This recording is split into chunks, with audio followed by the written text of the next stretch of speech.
Welcome to Coach Bennett's podcast, where every run has a purpose, where kindness is hardcore, where this is about running, and this is not about running, where every starting line is a finish line in disguise, where rambling still gets you where you need to be, where pineapple will never ruin your pizza, and the sodas, adult and not adult kind, are always cold, and where there is room on the starting line for everybody. I'm Coach Bennett. Thank you for letting me be a part of your day. Let's get started. Welcome to episode 90, that's right, 90, of Coach Bennett's podcast. This one is entitled either How to Run Better When It's Cold Outside or How to Have Better Cold Weather Runs or something like that. It doesn't matter. You know what I'm talking about. And by the time you're listening to this, the title has already been said. So, whatever. We're moving on. We're getting right into it this time. You want to know why? Well, there is no reason why. It's just because it's the right thing to do. And it's wintertime. And even if it's not wintertime where you're at, guess what? It's good to be prepared for wintertime. If you can anticipate some of these things that are going to come up, odds are you're going to be better able to handle them when they come up. How cool is that? The answer is super cool, Coach. Super cool. So let's start. Let's start at the starting line. All right? Don't worry, we're going to go back actually in time, so to speak, and actually talk about what you should do prior to the starting line. But for now, let's just start at the starting line. And let's just talk about what direction you're running. All right? I know it sounds like, why are we starting with that? I'll tell you why we're starting with that. Great question. It's because of the wind. And it's the wind that I'm concerned about right now because that's what we're going to talk about. If it's windy, you need to start your run on a cold, cold day into the wind. Now, I already hear people moaning, come on, seriously, it's hard enough to do a run in cold weather, much less start a run in cold weather into the wind. What am I trying to do to you? I'm trying to make sure you have a better run. Look back at the title of this run. That's what this is all about. It's you having better runs when it's cold outside. And I'm telling you this, on a windy day, what you want to do is start into the wind. Now, let's break down why. Wind chill, baby. That's right, wind chill. If you had a bingo card, and you're trying to figure out when is he going to say wind chill, it's in the first couple minutes. That's the answer. In the first couple minutes, wind chill. Now, this is the funny thing. We hear wind chill quite a bit, right? I mean, especially if you live in an area that's pretty cold, wind chill pops up. And do we know what it means? I would say most people don't. We just think, oh, that's how it feels. And guess what? I don't pay attention to how I feel all day long. Why would I pay attention to how the cold feels when I'm outside? Well, let's unpack one thing at a time. First, you need to deal with your feelings, okay? So if you're ignoring how you feel, that's not good for anything. But if running specifically, you're not going to run well if you're ignoring how you feel, all right? So get in touch with your feelings, all right? It's hardcore to get in touch with your feelings. Why? Because it ain't easy to do. Also, don't ignore the wind chill. Let me tell you what the wind chill is. Now, if you imagine that you have like this aura around you at all times, this kind of like shimmering kind of vibe that kind of just encapsulates you at all times, you wouldn't be wrong because you've got this like body heat that just comes off you because you're like 98 plus degrees, Fahrenheit, of course. We're just doing Fahrenheit. I know I should be doing Celsius. I should be making all of the changes for Celsius, and occasionally I will, but I'm an American. I can hardly speak one language. I use miles instead of meters, and I use Fahrenheit instead of Celsius. There's so much wrong with me. I get it. I'm trying to get better. Just bear with me. The point is, you are a pretty hot item. You really are. I mean, your body temperature is up there. So when you go outside and it's cold, all right, you can all personalize what cold means to you, but when you go outside and it's cold, you have this cool little aura of body heat around you. You do. It's kind of like a little halo of hot stuff that's all around your body, kind of sort of protecting you from the cold. Now, when it's windy, that wind blows that body heat right off your body. That's what it does. And now you're exposed. That vibe that you had going on, that aura, that halo of body heat, it's not there protecting you. That's right. You are vulnerable now to the real temps. So what happens is that wind chill takes into account the wind getting that body heat out of there. So what's happening is they take into account no body heat. What would this temperature feel like if you had no body heat? And it's obviously going to feel colder because you don't have that protection. So that's what's going on. The best way to kind of visualize it, if you're like, dude, what is he talking about? Is imagine you go outside with a pair of jeans on and a jacket, and it's cold out, and then you take the jeans and the jacket off. Does it feel colder? Yes. Is it the same temperature? Yes, but it feels colder. So you're basically taking off some of your clothes when it's windy. Not literally, all right, but figuratively speaking, you're losing some of that protection. So I want you to start your runs heading into the wind. And here's why. Because as you start, it's not going to be easy. The wind is pounding you, but guess what? You're not sweating yet. You will be sweating, and this is a giant misconception with people when they run in the cold. They think they don't sweat. You do sweat, or they think they don't sweat as much. You do. But here's the thing.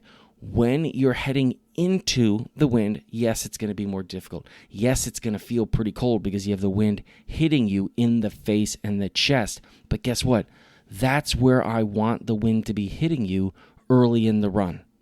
Because when we turn around and come back in this, hypothetical out and back, you've now built up some heat from running, from exercising, from moving. You've built up a sweat. But when you turn around, what you're going to realize is I am sweating. And you're going to notice it on your chest that, yes, your body is sweating and you are building up this heat and the wind is hitting your chest and hitting your face. And what I would rather happen for the second half of the run, as you are getting hotter because you're running longer, as you're building up more and more sweat because you're running longer, I want that cold, nasty wind to be hitting your back.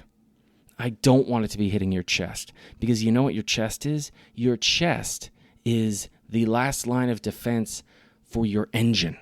That's right, your heart.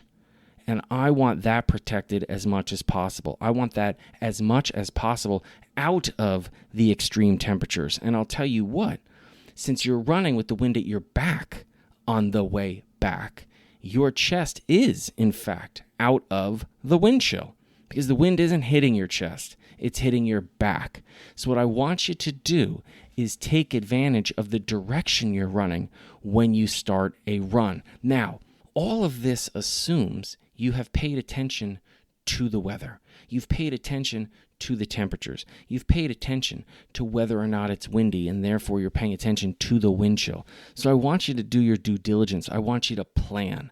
This is one of the things that's your responsibility, to plan ahead, to look at the weather, to decide when the best time to run is, to figure out when the worst times to run are, to understand whether or not you should be running at all. Because yes, temperatures can get to a point where it is no longer safe for you to run. Or it's no longer safe for you to run as long or as hard as you had originally planned. So what I want you to do is become a friend of the Weather Channel or your weather app or your local meteorologist who gives reports, and check in. You see, that's what a coach would do. And you should be your own best coach. So pay attention to the weather. Look at how the weather is changing over the course of the day. Is the wind picking up later in the day? Okay, maybe you should run earlier in the day. Maybe it's coldest earlier in the day, which it is, which means you should run later in the day. Because even though the wind picks up, the temperature has picked up enough that it's better to run later in the day. These are things that you want to look at for a couple of reasons. First and foremost, safety. Safety first, baby. I'll tell you what, you can't have a great run unless it ends as a safe run. Remember that. But it's not just the safety factor. I'm taking that for granted here. I'm assuming you know that the run has to be done in safe conditions. I'll tell you this, though. You can look at the weather and make sure you're giving yourself not only safe conditions, but the best possible conditions to have the best possible run. This is what a coach does. A coach looks at the day and looks at the weather and figures out, okay, what's the best time to do this run for the athlete's sake? And then, how do I need to adjust because of the weather, because of the conditions? And that's something you can do if you don't have a coach doing it for you. You can step into that role 100%. Here we go. I'm deputizing you right now. You can do it. So pay attention to the weather, because once you know the weather, you can start making plans. You can start doing certain things to set yourself up for success. I used that word anticipation earlier in the podcast. This is where you can anticipate certain things. This is where you can pack that pair of gloves that you seemingly never have. And why is that?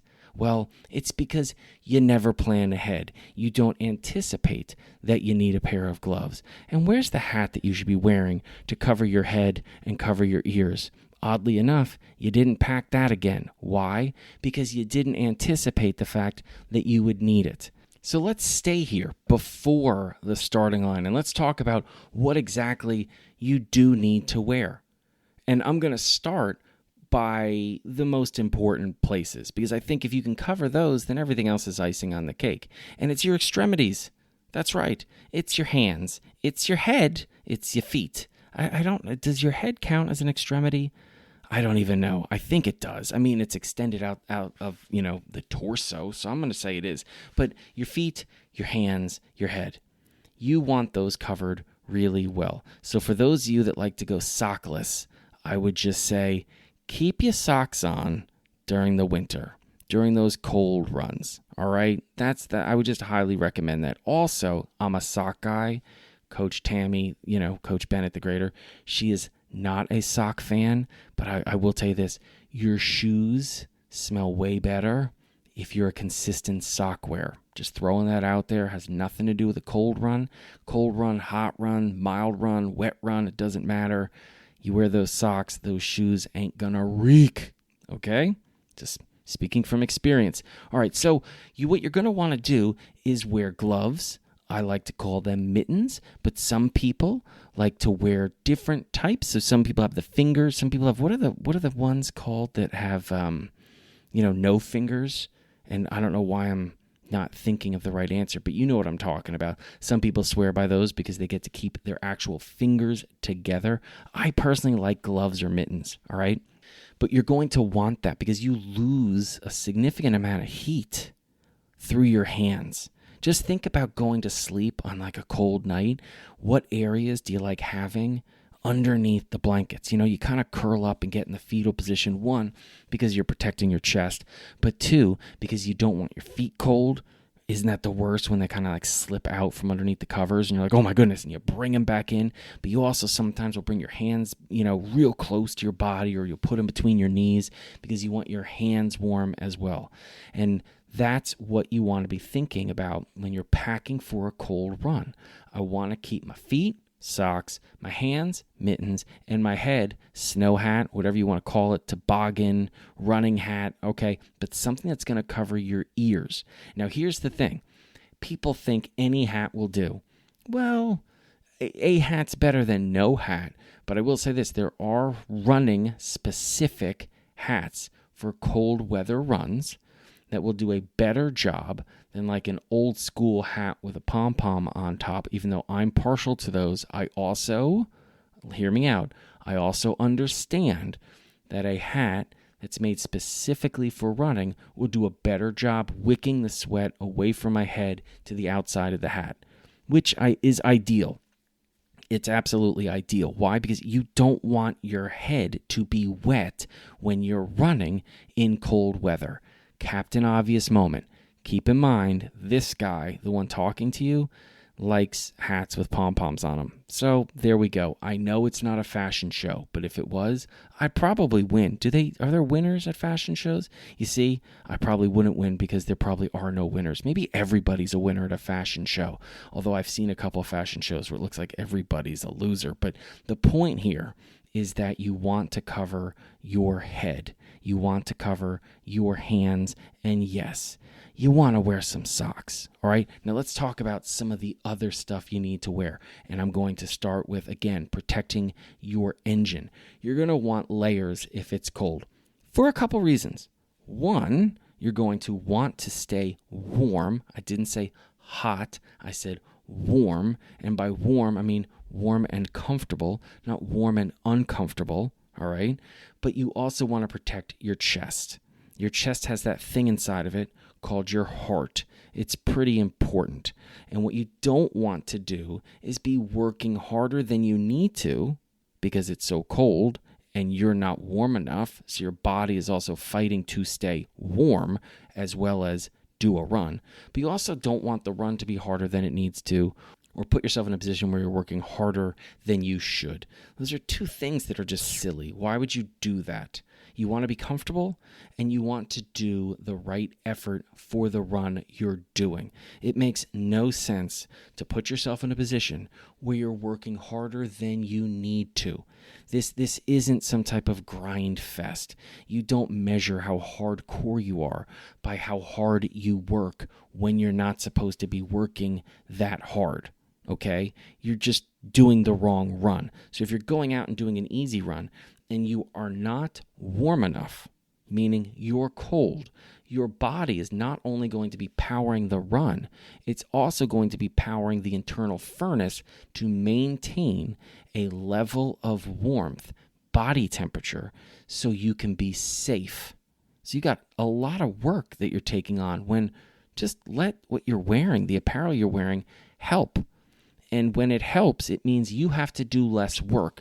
That doesn't mean you're not going to get better. This isn't one of those situations. This is like useless work, all right? So when you hear coaches say like you need to work hard to get better, 100% true, absolutely. But you can work too hard. And when you work harder than you're supposed to, it's like the law of not just diminishing returns, it suddenly becomes negative returns. Because you have to take that into account with every single thing you do. So if you're working too hard on a recovery run, that means we have to back off on the next hard effort, or we have to adjust and maybe push it out a couple of days. So the whole schedule changes. The whole schedule changes because you're being inefficient with the workload. That's all I wanted to say about that. So when you're dressing, remember, it's not about being soft. It's about being smart. So you're going to want a layer, a base layer. We're going to call it the base layer because it's basically the layer that touches your skin. All right. So when it comes to up top, a shirt, long sleeve, short sleeve, it doesn't matter. The layer that is closest to you on your skin, you want it to be some type of material that's taking the sweat from your skin and putting it on the outside of the shirt. Because like I said, it's cold. You don't want to be wet when you're out there running in the cold. And since you will be sweating, believe me, I'm going to tell you in a minute why you think you don't sweat as much in the cold, but you are going to be sweating. The sweat that you have on your skin, you want it off your skin and you want it on the outside of the shirt, not there sitting on you, because that cold air will get inside, especially if it's windy, and now it's hitting cold, wet skin. Not what you want. What's going to happen? You're going to have to work harder to warm up now, all right? So let's help the runner by putting the runner in the right gear. So you're going to want some type of sweat wicking material on that base layer. That next layer, and it could be layers, it's going to be up to you in the situation that you're in. Okay, so whether it ends up being like a half zip or like a full-on winter coat, it could also be sleeting or raining, so you might want some type of water-resistant jacket. If it's nighttime, you're definitely going to want something with reflective materials all over it, especially reflective materials on places like your arms, because those arms move, and when it's nighttime, if you have, let's say, a reflective material on the base of your back, well, the base of your back doesn't move very much. So if I'm a car and I'm driving down a road and I see something reflective and it's not moving, you could be a mailbox for all I know. But if you have that reflective material on your arms or your legs, you're going to see it moving, and the car hopefully is making the connection that this is a runner on the side of the road. I need to be extra cautious, okay? Just throwing the reflective part out there because it's super important. And when we talk about cold weather, it usually coincides with the winter months, and the winter months usually coincide with less daylight, meaning more night or darkness, which means there's a greater opportunity for you to be running in conditions that aren't the safest, all right? So just take that into account. For me personally, the single best investment I've made in my winter running, without a doubt, hands down, is a kick-ass winter jacket. I've had the same one, I think, for 7 years, 8 years, and it still works, still does its job. It's awesome. So I know jackets, they can be expensive. Everything's expensive, but this is an investment that I've never, ever, ever regretted. So if you live somewhere where the winter months are tough to run in, there are certain investments that are worth it because they're going to take you through multiple winters, okay? So anyway, those next layers are going to be dependent on what the weather is, all right? So that's something you just want to look into. I would go into a specialty running store. I would talk to the experts in there. They're going to help you figure out what those extra layers are. So make sure you nail down that base layer, which is going to be something that is sweat wicking, and then figure out how do you complement that with something that's ventilated, but also potentially water resistant, wind resistant, and has some reflective aspects to it, okay? Because if you can dress the right way, the run suddenly becomes way easier, all right? That's something I'm going to keep coming back to. It's going to make the run way easier because in cold weather, the run is harder, all right? A lot of people have a hard time understanding this. I don't know why. No one has a hard time understanding that. Well, I shouldn't say no one. There are people who don't understand that very hot weather makes it very hard to even run easy. But there are more people who, for whatever reason, dismiss how difficult it is to run in cold weather. It just takes more energy. It's the same thing as if you're going somewhere at a high elevation. There's less oxygen in the air. If it's very cold, your body's going to have to work harder because of the conditions.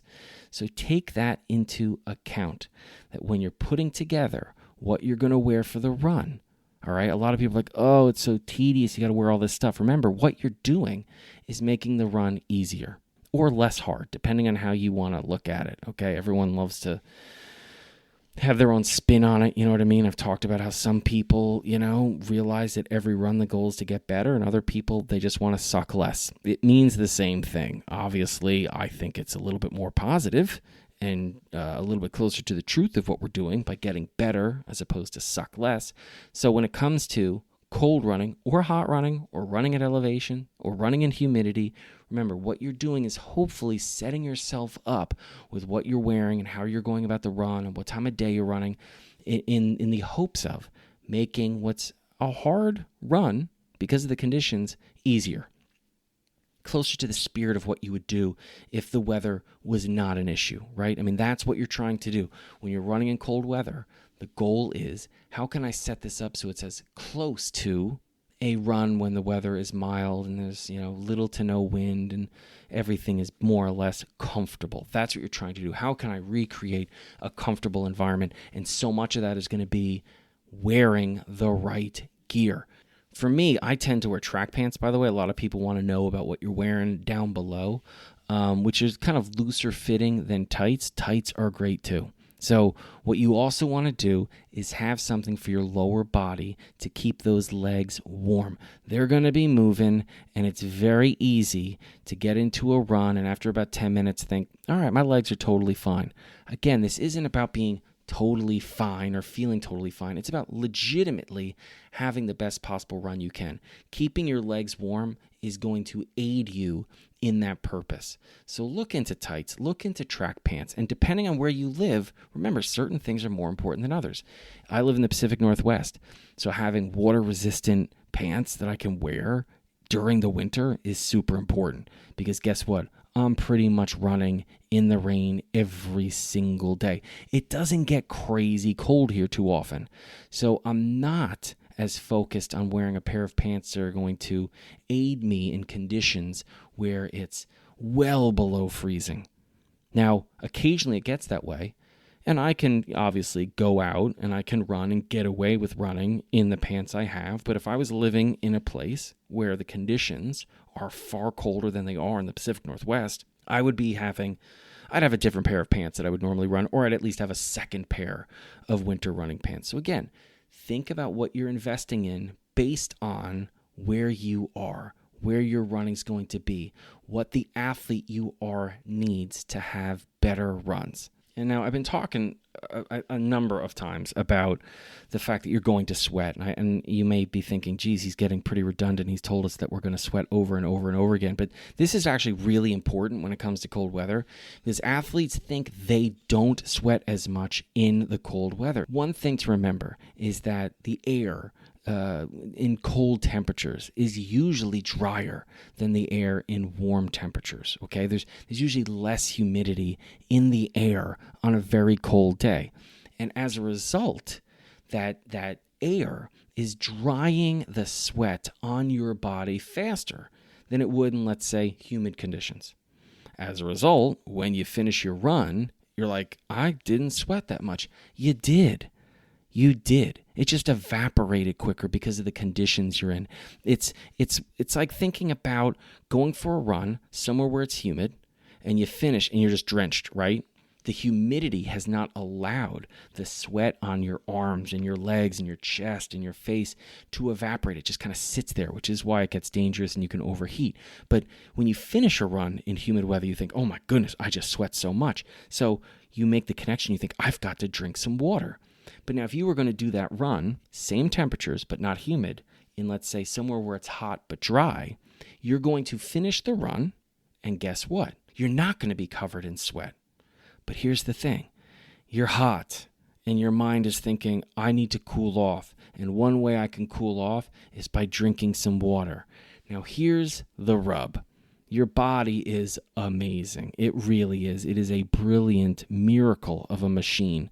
But it can really only focus on a couple things at once. Even though it's got millions of things coming at it, it's processing millions of bits of information, it really can only do a couple things at once that you are registering. And when you finish a run in hot weather or humid weather, your body's like, duh, I need to drink water. Got it. But when it's cold, you're not sweating, but you're cold. And your mind isn't thinking, I need water. Your mind's just thinking, I need to warm up. I need to heat up. We need to get somewhere where it's warmer. I need to put more clothes on. I need to get out of the cold. Water is not on its list, at least not initially. But guess what? You've sweated. You've done work. You need to hydrate. So when you are running in cold weather, you're going to have to make a special mental note. You're going to have to remind yourself to drink water because your body isn't going to do it for you. So I always tell athletes during the winter months, that's when I want to see you carrying around a water bottle. Everybody does it during the spring and the summer. I mean, everybody does. But in the winter, I hardly see it. And the reason why is because your body isn't telling you you need the water, but guess what? You need the water. So make sure you hydrate during those winter months. Okay. Now, if you look back at everything I'm saying, this has all been a story of just adjustments, right? I want you to look at the weather and make adjustments to what you're wearing. I want you to self-adjust and be drinking more. I want you to adjust which direction you're running. I want you into the wind to the start. So when I'm talking about these adjustments, that's kind of the theme here when I'm also going to talk about the type of runs you can do, which you can do all of them, but you may have to make adjustments. So the problem a lot of runners get into is they compare their winter to their spring, or their winter to their summer, or their winter to their fall, where the winter months are usually the hardest months to run in for a number of the reasons I've already mentioned. Obviously, the conditions can be very difficult, whether it's sleet, snow, ice, cold temperatures, but also the conditions that come with winter, like lack of daylight, darkness coming early. These are the types of things that you need to take into account. So when you're putting together your training for the winter, don't compare your winter to one of the other months. Compare your winter to the previous winter and look for places to improve upon. Look for volume to improve upon. Look for speeds to improve upon. Look for smarter decisions that you can make this year as opposed to last year. This is how I want you to go into a winter, not comparing it to what you did in the fall. That's an unfair comparison. You had more hours of daylight, better weather, across the board, better conditions. Unfair to compare the two. They're not the same. Compare winter to winter. So some of this is looking back and figuring out, what did I do right that I can expand upon this winter compared to last winter, and what did I not do so right last winter that I can improve upon this winter? I want you to embrace your weaknesses, and winter is chock full of them. So spend some time looking back at your training last winter. Now, this is obviously hoping that you're keeping a running log and you're paying attention to these things, and you're documenting this stuff. And if you're not, okay, do it this year.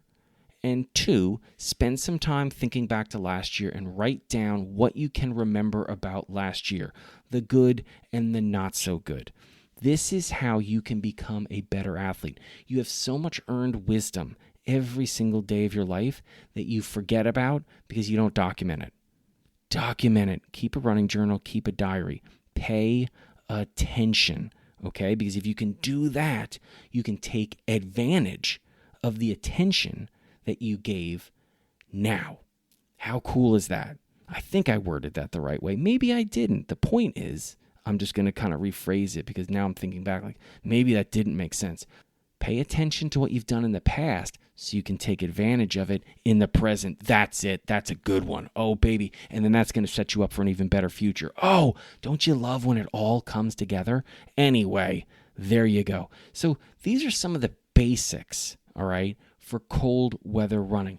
Is it exhaustive, what I've gone through? No. Is there more to the list? Absolutely. But I think for right now, the goal is, what can I give you that you can immediately take advantage of right now, right here, to have a better winter? We can go into more details if you want to. Shoot me a message and say, hey, let's double down on this. Let's go through some more. Or maybe I'll put it into the newsletter, the Coach Bennett's newsletter, or maybe I'll have like a little side episode where maybe it's like 15 or 20 minutes long, or I'm just dropping a few tips on Instagram. The point is, there's more, but I think this is a really good foundation for having better runs in cold weather. All right? So I hope you enjoyed the episode. Episode 90. That's right. We're in the 90s, everybody. And listen, you can run great in the winter. You can have great cold runs. You just need to pay attention to the situation and the conditions and give context to what you're trying to do by taking into account those things. That's going to allow you to get closer to the purpose of the run without putting the runner in danger. That's what I want you to remember. And I'll leave you with this. When in doubt, you have to ask yourself, would I put someone I care about in the situation I'm about to put myself in? And if the answer is no, well, you should care about yourself too. So don't put yourself in that situation. It's not hardcore running in unsafe conditions. It's asinine. So thank you for listening to another episode of Coach Bennett's podcast. And until next time, take care of yourself, take care of each other, and I'll meet you on another starting line. Thank you so much for listening to Coach Bennett's podcast today. And if you haven't already subscribed or set yourself as a follower to the podcast, I really hope you would. And make sure you check out the show notes, because in those show notes, you're going to find a link to Coach Bennett's newsletter and all the social media sites I'm on, like Instagram and Threads and Cameo and Blue Sky and nope, not on that one anymore. So all the ones I am on, you're going to find it in the show notes, so check that out as well. And as always, thank you again for listening to Coach Bennett's podcast. Until next time, you keep taking care of yourself and each other.